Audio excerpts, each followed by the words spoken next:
if Democrats win back control of the House. Our next guest, Congressman Jamie Raskin, is expected to become the chair of the powerful Judiciary Committee. And now the Washington Post is reporting that the White House counsel's office has been quietly conducting private briefings for Trump administration staff, preparing them for the possibility that Democrats reclaim oversight authority in Congress.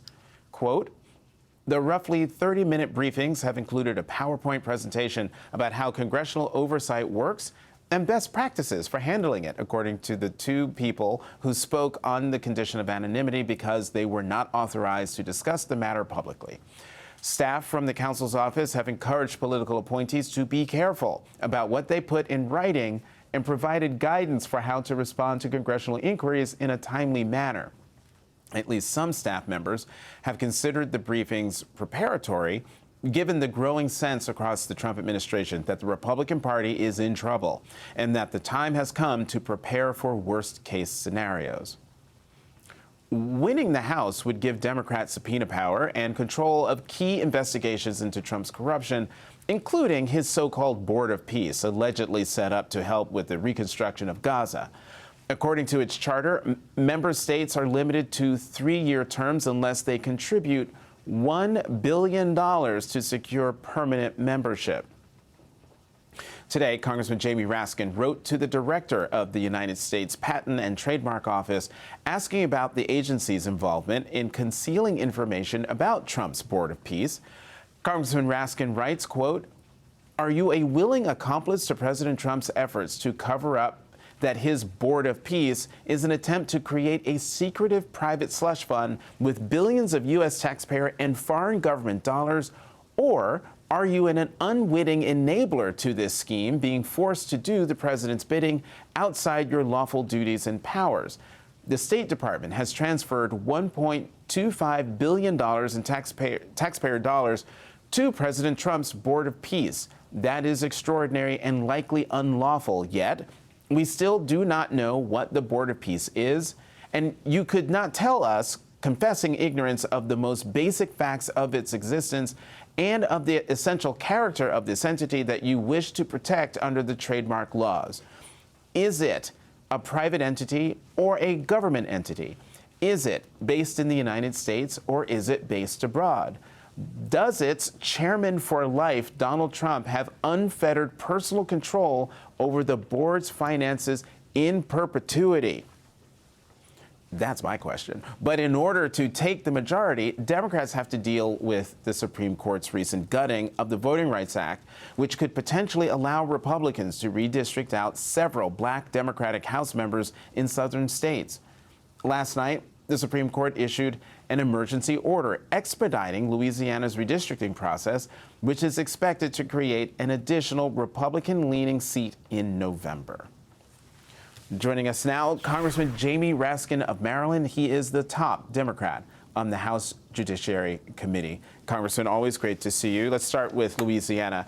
That state's governor, Jeff Landry, has suspended that state's May 16th primaries until mid-July to allow the legislature time to redraw maps. More than 42,000 voters have already cast absentee ballots in that election. What legal recourse exists when an election is effectively paused after voting has already begun?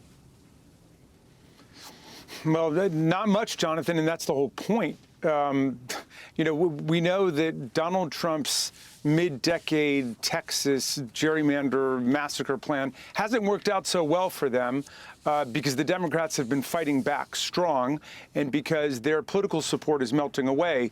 So now the Roberts Court comes rushing to the rescue with the Calais decision, a decision of this gravity and importance usually would be released in June, but clearly they rushed it to come out now precisely so they could set into motion a chain of events, including these governors literally stopping an election while it was going. There were already thousands and thousands of people in Louisiana who had voted by mail, and the governor essentially just declared that election null and void, and then continued with the election for U.S. Senate and other state offices, but canceled out the election for the U.S. House so the legislature could redraw and gerrymander, perhaps a complete Republican delegation in Louisiana. And that is exactly exactly where they're headed. It's like the end of Reconstruction in the 1870s, where a dozen African-American members of the House and two black senators were basically purged from Congress through different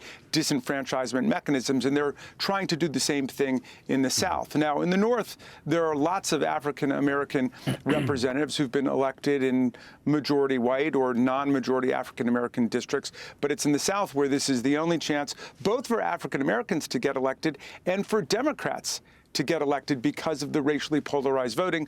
They clearly understand that, and now they've basically said that's perfectly fine if they want to create all Republican delegations in Louisiana, Arkansas, Tennessee, Florida, what have you. And the only counter man to that from the people will be a massive landslide turnout for Democrats and for democracy. Mm-hmm.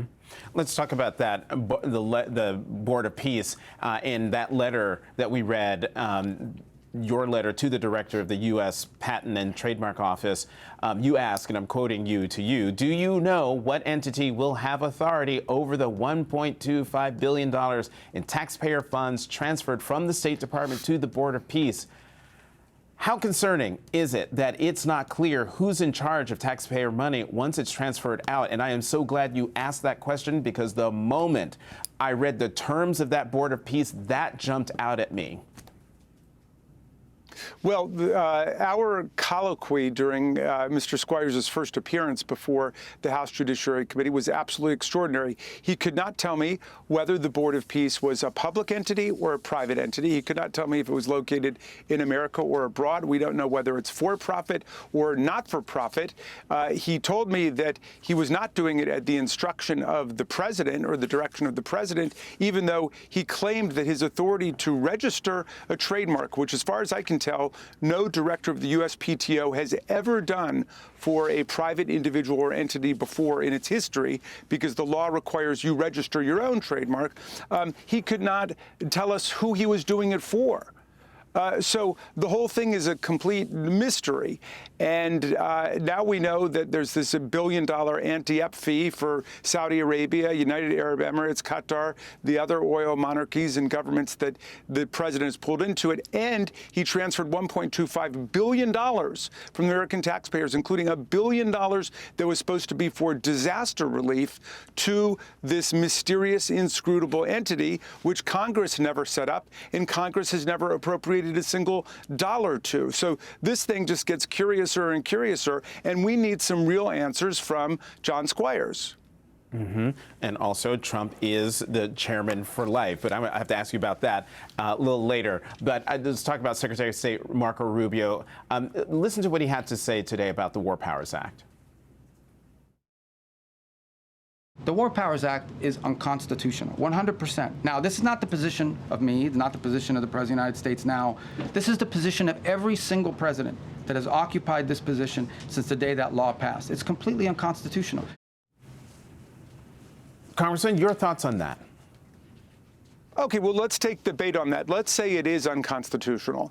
It's unconstitutional because it allows the president to engage in war without a congressional declaration of war. So let's take the War Powers Act off the table if they don't want to deal with it, and they're clearly in violation of the War Powers Act.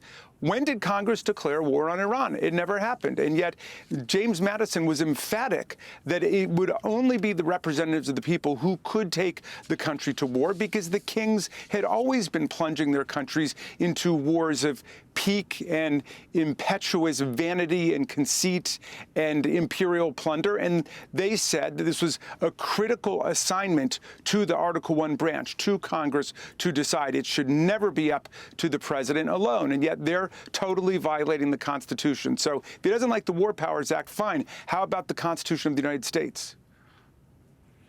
Great place to end. Congressman Jamie Raskin, thank you for joining us tonight.